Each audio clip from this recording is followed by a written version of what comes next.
तो ये तस्वीर आप इस वक्त देख रहे हैं दिल्ली के होटल अशोक की, जहां पर लगातार 3 बजे से बैठकों का दौर चलता हुआ। ये अंदर की तस्वीर आप देख रहे हैं जहां पर मंत्रणा चल रही है। नीतीश को क्या संयोजक बनाया जाएगा, ये सवाल अभी सभी के जहन में। हालांकि अगर जेटू कार्यकर्ताओं के मन की बात कीजिए, उनके सांसदों की बात कीजिए, पार्टी की बात कीजिए, तो वो जरूर इच्छुक है और इसकी मांग भी लगातार की जा रही है। लेकिन सवाल ये कि कई पेच हैं।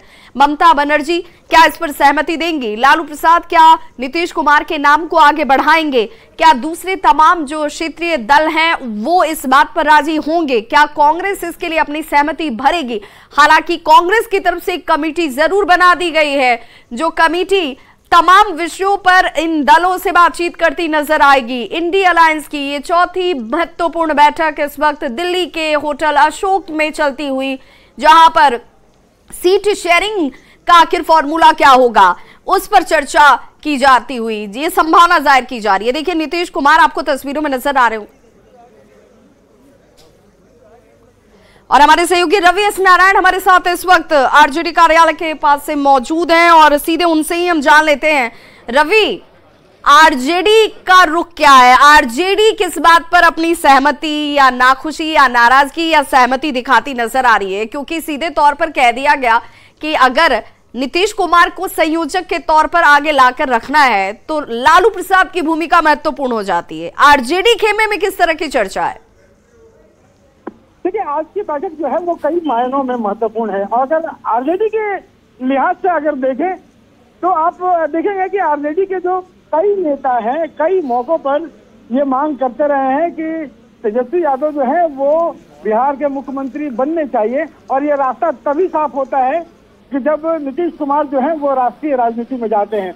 हालांकि लगातार आरजेडी की तरफ से कई नेताओं द्वारा कहा गया है कि नीतीश कुमार जो है राष्ट्रीय राजनीति की कमान संभालेंगे और बिहार की तेजस्वी यादव। तो यह तभी सफल होता है जब आज की बैठक में कोई राष्ट्रीय राजनीति को लेकर के, कई बैठक के नेतृत्व को लेकर के नीतीश कुमार पर कोई जो है वो नया तैयार होता है, कुछ न कुछ सहमति बनती है। लेकिन दूसरी तरफ जो देखिए सबसे बड़ा जो चैलेंज है वो सीटों को बंटवारे को लेकर के है। अभी अगर आप देखेंगे कि आरजेडी का बिहार में एक भी सांसद जो है वो नहीं है, लेकिन जो बदली स्थिति है इस बार नीतीश कुमार के साथ गठबंधन है। और साथ में अगर कहें तो पूरी की पूरी 2020 में जो 2 विधानसभा का चुनाव हुए हैं, पार्टी जो है वो सबसे बड़ी पार्टी के रूप में निकली है। तो यहाँ पे कोशिश होगी कि जो सीटों के बंटवारे की जब बात हो तो लालू प्रसाद यादव हो या फिर तेजस्वी यादव हो, अपने पार्टी को लोकसभा के लिए कितनी सीटें दिला पाते हैं ये उनके लिए सबसे महत्वपूर्ण है।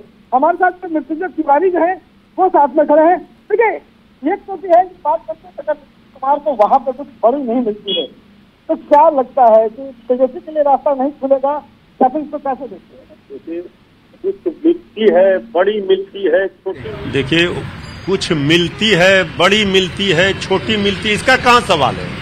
इस सवाल है, ये लड़ाई है देश को बचाने की, लोकतंत्र संविधान को बचाने की।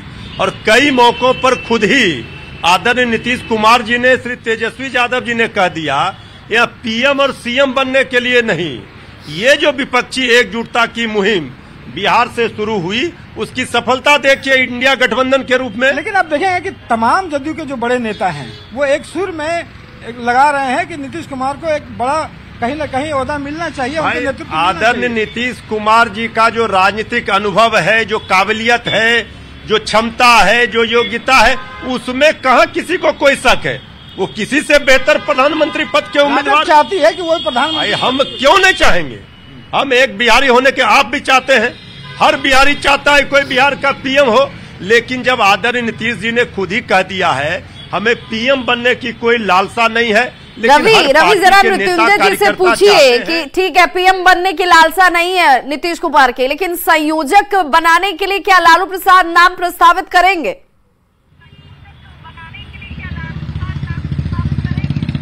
देखिए, सबसे बड़ी बात है कि नीतीश कुमार तो कह रहे हैं कि वो पीएम के उम्मीदवार नहीं है, लेकिन जो वो कन्वेनर के रूप में कम से कम ये उम्मीद रखते हैं कि वो बने। जब आदरणीय नीतीश कुमार जी ने आदरणीय लालू प्रसाद जी के साथ मिल करके गैर भाजपा विपक्षी दलों की एकजुटता बनाई तो ये तो सब लोगों को पता है कि बिहार से ही इसकी शुरुआत हुई है।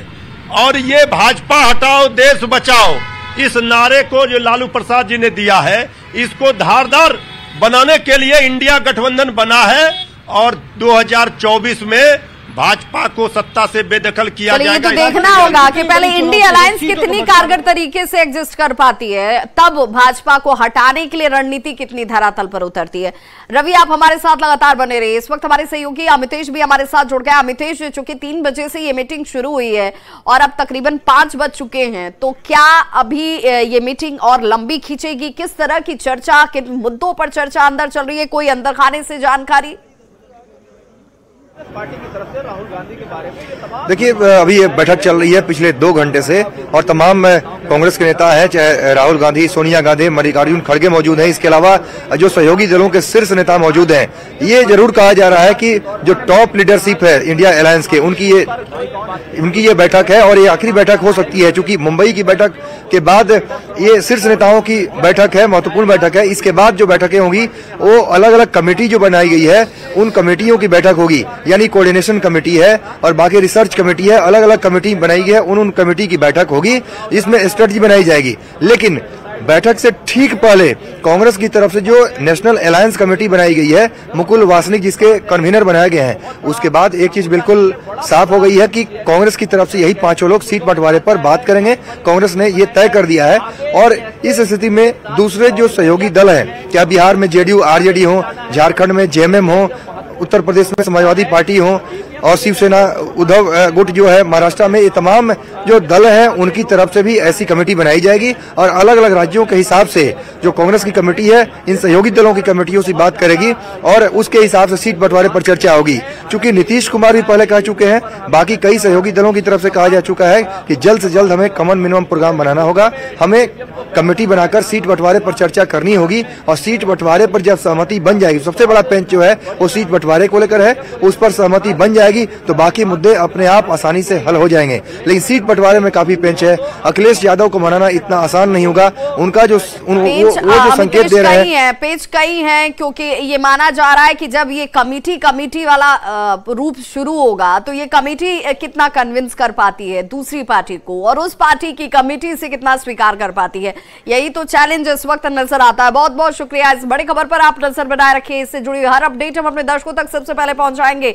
रवि, आपका भी बहुत शुक्रिया। और इंडिया अलायंस की बैठक से पहले जेडीयू ने सीएम नीतीश कुमार को संयोजक बनाने की मांग की है। साथ ही चुनाव के बाद पीएम बनाने की भी मांग जेडीयू की तरफ से। एक दबाव वाली राजनीति जो पॉलिटिक्स है वो शुरू हो गई है। जेडीयू का ये कहना है कि नीतीश के नेतृत्व में देश आगे बढ़ेगा। मोदी को अगर कोई रोक सकता है, कोई चुनौती दे सकता है, तो वो सिर्फ और सिर्फ नीतीश कुमार दे सकते हैं। वह इस मामले पर आरजेडी ने खुलकर तो कुछ नहीं कहा, लेकिन ये जरूर कह दिया कि अलायंस में नीतीश कुमार की बहुत बड़ी भूमिका है। मौजूद है नीतीश कुमार जी, तेजस्वी प्रसाद यादव जी, लालू प्रसाद जी सहित सभी नेता वहां मौजूद हैं। अब नीतीश जी एक सुलझे हुए नेता हैं, वरिष्ठ मुख्यमंत्री हैं और देश और राज्य दोनों चलाने का अनुभव है, तो पात्रता पर कोई सवाल नहीं। हालांकि नीतीश कुमार जी स्वयं ही कहा है कि हमें किसी पद की लालसा नहीं, सबको एक करने की जो हमने लाइन आगे खींचा है उसमें मजबूती मिले और सब लोग एक मंच पर आए, उस दिशा में बढ़ रहा है कदम। और नीतीश जी की उपयोगिता सबसे अधिक है इसमें।